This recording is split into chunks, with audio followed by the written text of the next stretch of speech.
YouTube channel the Bihar exam edge में स्वागत है।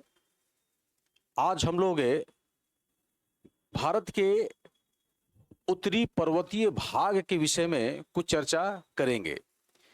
जैसे कि पिछली वीडियो में आप सभी ने देखा होगा कि हमने चर्चा किया था भारत के भूगर्भिक संरचना के विषय में कि भारत की अगर हम लोग देखें तो संपूर्ण भारत में शैल समूह कैसे पाए जाते हैं, इनकी हमने चर्चा की। और साथ साथ में भारत के भू आकृतिक प्रदेश के बारे में एक चर्चा वहां पर संक्षिप्त रूप से हम लोगों ने किया था। अब देखिए क्या है कि भारत को हम लोगों ने 6 अलग अलग वर्ग में वर्गीकृत कर लिया है। तो इनमें जो सबसे पहला क्षेत्र है उसके बारे में हम लोग चर्चा करते हैं। तो पहला क्षेत्र कौन सा है? तो पहला जो भाग है इसे हम लोग उत्तरी पर्वतीय क्षेत्र के रूप में चर्चा करते हैं, यानी उत्तरी पर्वतीय प्रदेश के रूप में परिभाषित करते हैं, यानी नॉर्दर्न माउंटेनियस रीजन्स के रूप में हम लोग इसको देखते हैं। तो जब हम उत्तर पर्वतीय प्रदेश कहते हैं तो इसमें अन्य यानी कि इसके अंतर्गत में 3 उप प्रदेश या 3 क्षेत्र इसके अंतर्गत में सम्मिलित किए जाते हैं। तो कौन कौन से सम्मिलित किए जाएंगे? तो इसके अंतर्गत में जो पहला क्षेत्र को हम लोग जोड़ेंगे यह हो जाता है जिसे हम लोग कहते हैं trans Himalayan regions. Trans Himalaya regions इसे हम लोग कहते हैं, यानी हिमालय के नॉर्दर्न साइड्स में जो माउंटेनियस रीजन्स या रेंजेस है। जैसे मान लीजिए कि हम लोग बात करते हैं कि Karakoram range, Ladakh range, Kailash range, Zanskar range, ये जितनी भी रेंज की हम लोग चर्चा करते हैं, so all these ranges are in a region which is term as a region of the trans Himalaya. तो पहला जो होगा वो ट्रांस हिमालय होगा। दूसरे वर्ग में हम लोग किनको रख लेते हैं? तो दूसरे वर्ग में आ जाता है पूरा का पूरा हिमालय, यानी कि इसके अंतर्गत में हम लोग संपूर्ण हिमालय क्षेत्र की चर्चा करते हैं। अब जब हिमालय क्षेत्र की चर्चा करते हैं तो इसमें महान हिमालय हो जाएगा, इसमें मध्य हिमालय हो जाएगा और इसमें बाहरी हिमालय को हम लोग इंक्लूड करेंगे। क्लियर? और तीसरे वर्ग के अंतर्गत में कौन से भाग आएंगे? तो तीसरे वर्ग के अंतर्गत में नॉर्थ ईस्टर्न हिल की हम चर्चा करते हैं, जिसे हम लोग पूर्वोत्तर पहाड़ियां या पूर्वोत्तर पर्वतीय क्षेत्र के रूप में हम इसको जानते हैं। तो इसे हम लोग क्या कर सकते हैं? तो इसे हम लोग बोलते हैं नॉर्थ ईस्टर्न हिल, इसे बोला जाता है, यानी जिससे हम लोग कह सकते हैं कि पूर्वी पहाड़ियां या पूर्वोत्तर पहाड़ियां। अब चूंकि मानचित्र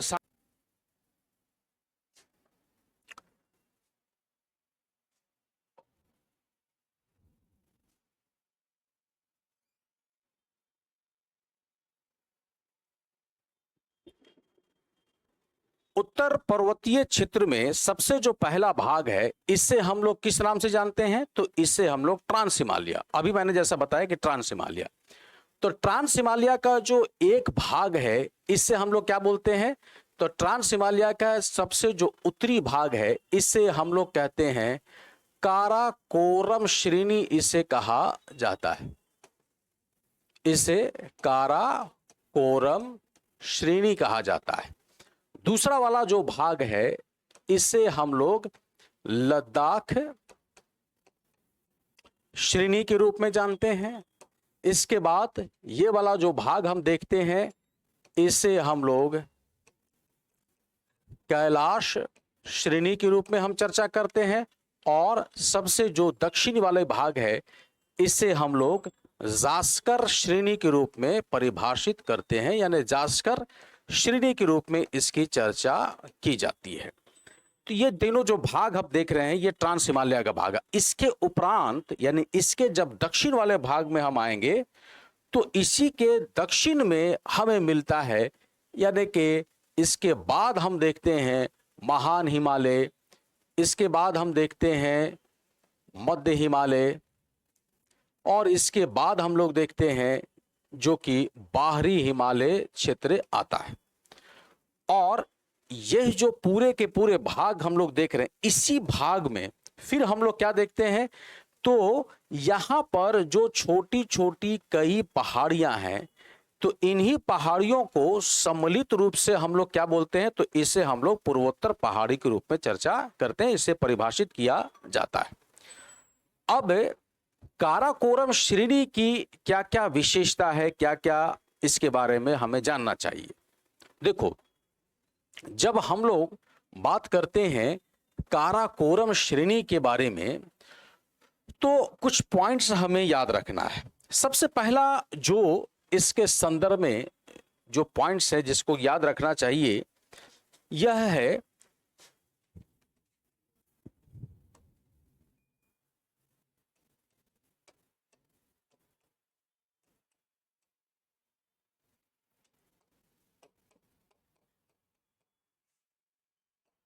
काराकोरम श्रेणी। जैसा कि हम लोग यहां पर देख रहे हैं, काराकोरम श्रेणी यानी ट्रांस हिमालय का सबसे उत्तरी भाग है भारतीय क्षेत्र में। तो ट्रांस हिमालय का जो भाग है, ये काराकोरम श्रेणी भारत की सबसे ऊंची चोटी, जिसे गॉडविन ऑस्टिन के नाम से हम लोग जानते हैं, तो काराकोरम की सबसे ऊंचा जो श्रेणी है, जिसे हम लोग K2 या जिसे हम लोग गॉडविन ऑस्टिन के नाम से जानते हैं, तो ये गॉडविन ऑस्टिन या जो K2 है, यह काराकोरम रेंज का सबसे ऊंची चोटी मानी जाती है। और इसकी ऊंचाई कितनी है, तो इसकी ऊंचाई है 8611 मीटर। क्लियर।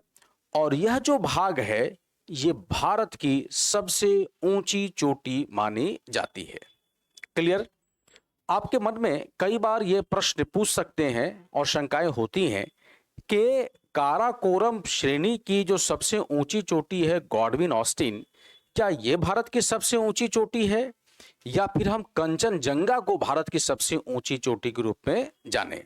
देखो, यदि प्रश्न यह पूछता है कि भारत की सबसे ऊंची चोटी कौन है, तो आपका हमेशा जवाब होना चाहिए गॉडविन ऑस्टिन, जिसकी ऊंचाई 8611 मीटर है।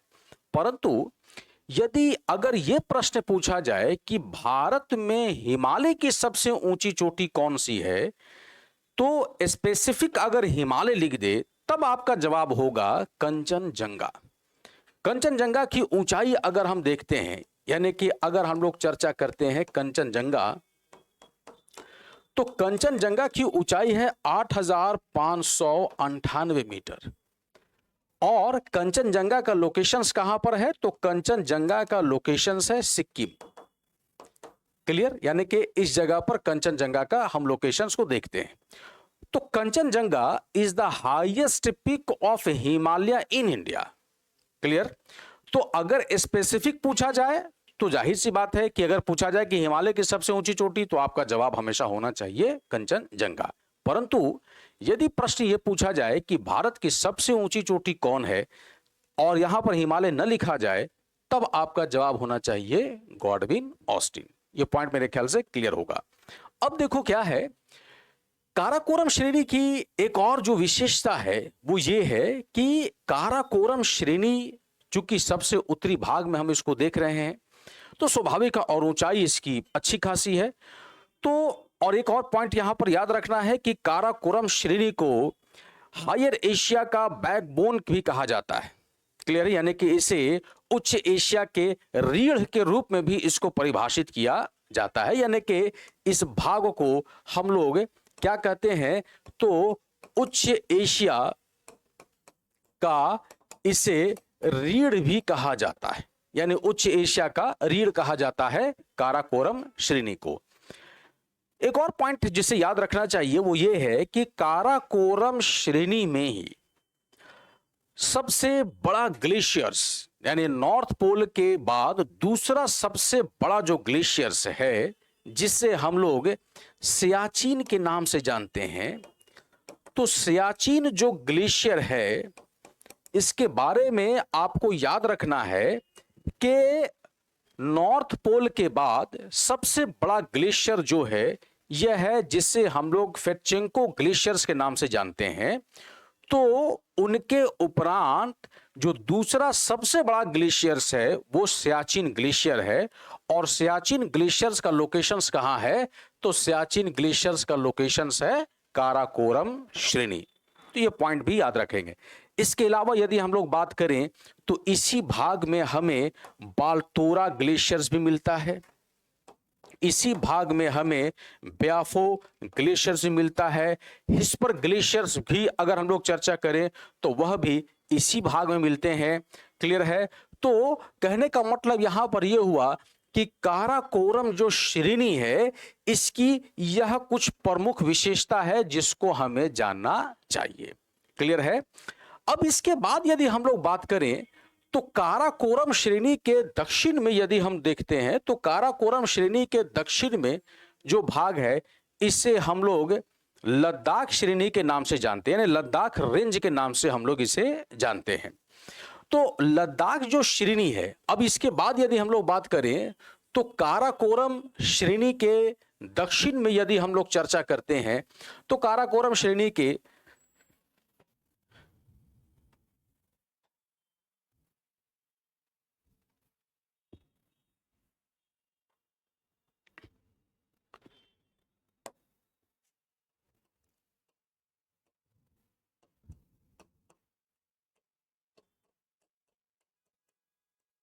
काराकोरम श्रेणी के दक्षिण में लद्दाख श्रेणी है।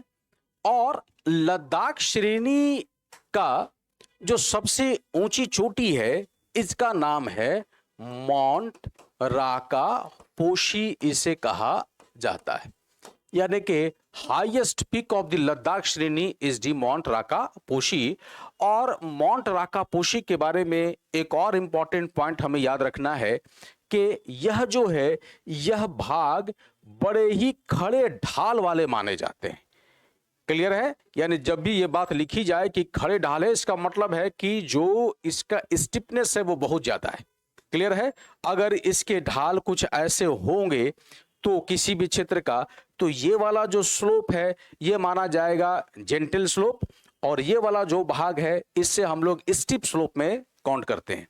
तो काराकोरम श्रेणी की जो ढालें हैं यह बहुत ही तीव्र है, इस वजह से भी हम लोग इसको बोलते हैं कि mount Rakaposhi that is the highest peak of the Ladakh range. तो यह जो है माउंट राकापोशी इसकी सबसे ऊंची चोटी है, और माउंट राकापोशी जो है यह एक खड़े ढाल वाले भाग के रूप में भी जाना जाता है।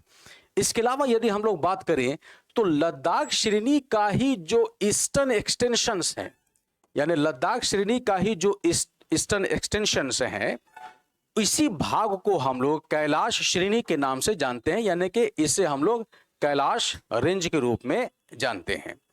अब इसके बाद यदि बात किया जाए तो इसके दक्षिण में, यानी लद्दाख श्रेणी के दक्षिण में हमें मिलता है जिसे हम लोग जास्कर श्रेणी के नाम से हम लोग इन्हें जानते हैं।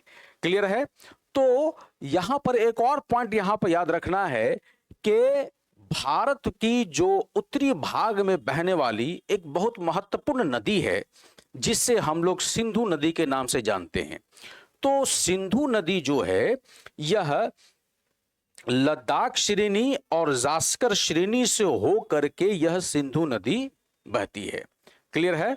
और सिंधु नदी के ही दाहिने तट पर, क्लियर, लद्दाख की जो कैपिटल है लेह, वह इसी जगह पर यानी इसी सिंधु के दाहिने तट पर इसकी उपस्थिति मानी जाती है।